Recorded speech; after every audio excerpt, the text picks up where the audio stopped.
Welcome to my YouTube channel. मैं हूं मिंटू कुमार शर्मा, आपका मेंटर। आज हम रेलवे ग्रुप डी के जो साइंस के क्वेश्चन है प्रीवियस ईयर पेपर, उसको हम सॉल्व करेंगे। जैसा कि आप देख सकते हैं यहाँ पे रेलवे साइंस का जो पेपर है प्रीवियस ईयर पेपर जो कंडक्ट हुआ था 27 नवंबर 2025 को, शिफ्ट फर्स्ट का क्वेश्चन है, इसको हम सॉल्व करेंगे। ठीक, तो पहला क्वेश्चन हमारे पास है कि ये बाइलिंगुअल में रहेगा क्वेश्चन। शुरू करते हैं क्वेश्चन नंबर 1 से। इसमें पहला क्वेश्चन है कि stone is drop from height h and 3 second and g equal to 10 metre per second square, what will be the final velocity. तो इसमें हमारे पास टाइम कितना है, टाइम 3 सेकेंड दे रखा है, 3 सेकेंड टाइम दे रखा है और g का मान हमारे पास 10 दे रखा है। तो हम फार्मूला जानते हैं कि v equals to u plus A T होता है। तो इनिशियल वेलोसिटी u है तो u 0 हो जाएगा। कोई भी वेलोसिटी को ड्रॉप से किया हाइट से गिरा जाता है तो इनिशियल वेलोसिटी 0 होता है और इसका एक्सेलरेशन ड्यू टू ग्रेविटी होगा तो 10 हो जाएगा इनटू टाइम 3 है तो यानी 30 क्वेश्चन होगा 30 मीटर पर सेकेंड इसका आंसर हो जाएगा, जो कि ऑप्शन नंबर 1 में है। फिर दूसरा नंबर क्वेश्चन आपके सामने है। क्वेश्चन ये कह रहा है कि what is the main role of micelles in cleaning action soap. ये जो है क्लिनसिंग एक्शन सॉप की जो बात किया जाता है, तो इसका पहला ऑप्शन है to reduce hardness of water, नहीं। दूसरा ऑप्शन है to form foam from water, to increase the surface tension of water, and चौथा ऑप्शन है to trap and remove oil and dirt from cloth. यही इसका मेन कारण होता है कि कपड़ों से तेल और गंदगी को ट्रैप करें और उसे हटा देते हैं। ठीक है, इसका यही कारण है। तो हम क्वेश्चन नंबर 3 पर बढ़ रहे हैं। क्वेश्चन नंबर 3 में ये कह रहा है कि the power of lens is defined as. तो अब जानते हैं कि पावर इक्वल्स टू 1/f वो होता है मीटर में ये m है। तो रेसिप्रोकल ऑफ फोकल लेंथ, इसका आंसर जो होगा रेसिप्रोकल ऑफ फोकल लेंथ। तो ये भी हो सकता है कि सही है, लेकिन reciprocal of focal length in metre, लेकिन ये पावर को एग्जैक्ट यही होता है। ठीक है, ये F/m मीटर में होगा या फिर अगर 100 होता है तो सेंटीमीटर में होगा। ठीक, तो इस वजह से इसका आंसर हम बी टिक करेंगे, इसका आंसर बी होगा। फिर हम पढ़ते हैं क्वेश्चन नंबर 4 पे जो आपके सामने है। विच of the following is correct. तो इसका करेक्ट पूछा गया है तो क्या होता है, तो work is only in positive. तो देखो क्वेश्चन में होता है W work, W equals to F/S cos theta, क्योंकि ये डॉट प्रोडक्ट होता है, कॉस एक मान चले डॉट प्रोडक्ट है। तो इसके आधार पे हमारे पास जो वर्क डन होता है क्या पॉजिटिव होगा, नहीं। पॉजिटिव सिर्फ नहीं होगा, वर्क डन नेगेटिव होगा, नहीं। सिर्फ ये ओनली दे रखा है तो ओनली के आधार पे नहीं होगा। वर्क डन पॉजिटिव और नेगेटिव दोनों होगा और डिपेंड करेगा डायरेक्शन ऑफ फोर्स के, क्योंकि जिसमें फोर्स मल्टीप्लाई या फोर्स क्या है एक वेक्टर क्वांटिटी। तो इसके आधार पे ऑप्शन डी हो जाएगा, सॉरी सी ऑप्शन हो जाएगा, जो कि आपके आधार पर दिया जाएगा। ये डिस्प्लेसमेंट पे डिपेंड करता है, ये गलत आंसर है, डिस्प्लेसमेंट पे डिपेंड करेगा। सो 5वां नंबर क्वेश्चन है, आप देख सकते हैं कि which of the following it is not use to express the concentration of a solution. तो सॉल्यूशन का कंसनट्रेशन को कौन मतलब एक्सप्रेस नहीं कर सकता है। तो मास बाई मास परसेंटेज करता है, मास बाई वॉल्यूम करता है, सब जानते हैं। वॉल्यूम बाई वॉल्यूम परसेंटेज करता है, लेकिन वॉल्यूम बाई मास ये वाला नहीं करता है। तो इसके आधार पे ऑप्शन हमारे पास सी हो जाएगा। ठीक है, so we should go for the question number 6। तो क्वेश्चन नंबर 6 में है कि asthma mainly affect which part of respiratory organ. Asthma generally भाषा में अस्थमा को हम दमा के आधार पे ही जानते हैं। तो इसका आंसर होता है कि दमा जैसे ट्रेकिया ये सब रेस्पिरेशन सिस्टम का पार्ट है, लेकिन जैसे ब्रोंक्यूल्स हो गया या ये ब्रोंकी हो गया, जैसे ये एक जैसे कि लीवर के अंदर जो ये ब्रोंक्यूल्स हो गया, तो इसी में सरफेस एरिया मतलब इसके अंदर सरफेस एरिया टिश्यू वगैरह होते हैं। तो जैसे ही एयर जैसे ही शरीर में आता है तो इसमें इंट्रैप्ट म्यूकस पाए जाते हैं अस्थमा की वजह से। तो इसमें गैसियस एक्सचेंज नहीं होता है, जिसकी वजह से अस्थमा के कारण सांस फूलने की बीमारी जैसे हो जाते हैं। तो इसका आंसर हमारे पास सी होगा। आप देख ही रहे हैं कि इसका आंसर सी होगा। आज रेड कलम यूज करने वाले हैं। फिर हमारे पास क्वेश्चन नंबर 7। क्वेश्चन नंबर 7 में ये कह रहा है कि which of the following metal is the place in the middle of the activity series. तो एक्टिविटी सीरीज के जो क्वेश्चन जब हम करेंगे, जब एक्टिविटी सीरीज को हम देखते हैं इस क्वेश्चन के आधार पे, तो उसमें सबसे हाईएस्ट पे पोटेशियम, सोडियम, ऐसे ही करके मतलब कि डिक्रीजिंग ऑर्डर में होता है। ठीक है, तो इसका आंसर हमारे पास हो जाएगा आयरन जो कि मिडिल रूप में यहाँ पूछा गया है कि middle age the reactivity series. ठीक है, आयरन एक का आंसर हो जाएगा सीरीज के आधार पे। फिर हम जाएंगे क्वेश्चन नंबर 8 पर, जो कि यहाँ पे है क्वेश्चन नंबर, हम लिख रहे हैं यहाँ पे क्वेश्चन नंबर 8 को, 8 ये।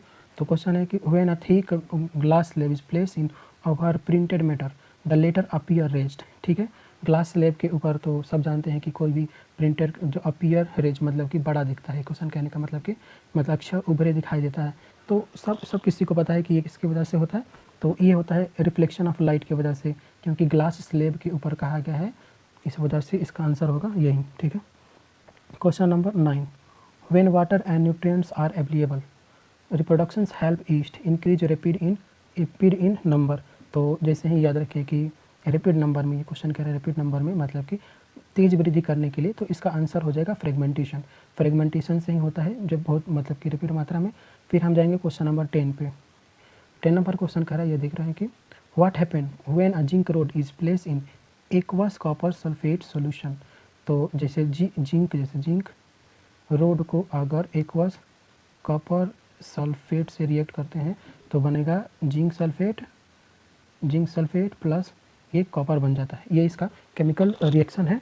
तो इसमें होगा कि जैसे कॉपर सल्फेट हो जाएगा, सल्फेट सोल्यूशन होगा टर्न पैलब्लू में, मतलब कि कन्वर्ट हो जाएगा कॉपर सल्फेट, जैसे कहते हैं फीका पड़ जाता है। ठीक है, तो अब 11 नंबर क्वेश्चन में हम बढ़ रहे हैं। विच of the following the correct statement is correct.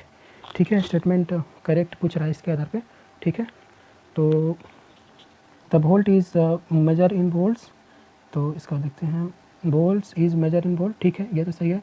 Volt is equal to joule per coulomb, नहीं। दूसरा ये देखते हैं कि ये पहला स्टेटमेंट सही है और दूसरा स्टेटमेंट गलत। सो ऑप्शन बी हो जाएगा 11 का, बी नंबर क्वेश्चन हो जाएगा।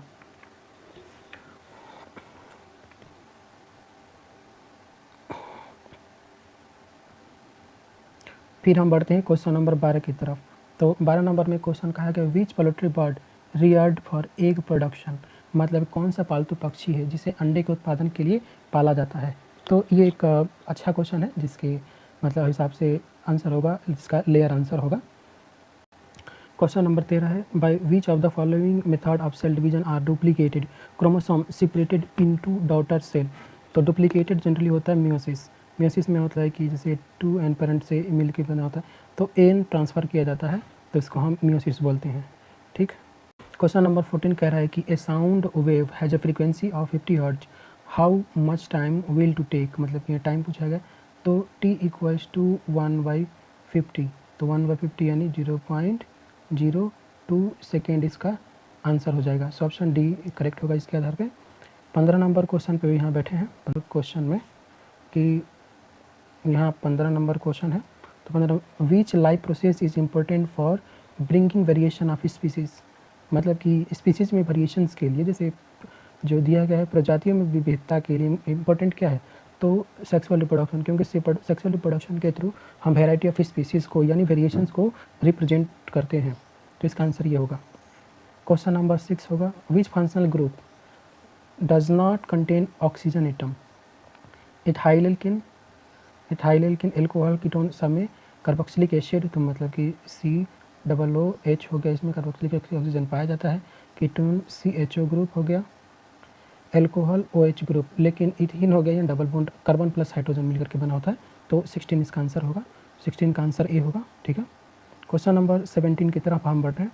Which statement best describe the law of constant proportion, law of constant proportion, तो किस इसने अनुपात के सर्वोत्तम के रूप में वर्णन करता है। तो इसका आंसर होगा, element in a chemical compound is always present in fix ratio and mass. ठीक है, फिक्स मतलब कि रेशियो बाई मास। ठीक है, तो रासायनिक यौगिक में समानता तो सदैव द्रव्यमान के अनुपात में होते हैं। इसका आंसर ये हो जाएगा। Question number 18, which of the following example represent uniform circular motion, uniform circular motion, uniform circular motion में UCM यूनिफॉर्म सर्कुलर मोशन, तो इसमें होगा ए fan blade rotating at constant speed, बाकी इसका एग्जाम्पल नहीं होगा। सो क्वेश्चन नंबर 19 की तरफ हम बढ़ रहे हैं। तो 19 नंबर क्वेश्चन में, विच of the following part perform photosynthesis, तो फोटोसिंथेसिस में क्या होता है, क्लोरोफिल, क्लोरोफिल किस में होता है, ग्रीन प्लांट्स में। ठीक, तो क्वेश्चन नंबर हम 20 की तरफ बढ़ रहे हैं। इसमें 25 क्वेश्चन है सेट में, मतलब होता है रेलवे ग्रुप डी में। ए कॉइल है resistance 44 ohm and connected to 220 volt supply, what is the power. तो power equals to V square by R. ये वोल्ट कितना दे रखा है 220 गुणे 220, ये मल्टीप्लाई है, डिविजिबल बाई 44, तो 11 से काटेंगे 10 हो जाएगा और 2 फिर होगा ये 11, ठीक। तो 1100 वाट आंसर हो जाएगा ऑप्शन नंबर बी। 20 का क्वेश्चन होगा ऑप्शन नंबर बी, ठीक है। अब हम क्वेश्चन नंबर 21 की तरफ जाएंगे, जिसमें 21 नंबर जो क्वेश्चन नंबर 21 में दिया गया है, the motion of a satellite orbiting the earth in circular path at a constant speed is an excellent example of uniform circular motion. Which property of the motion prevent acceleration from being zero?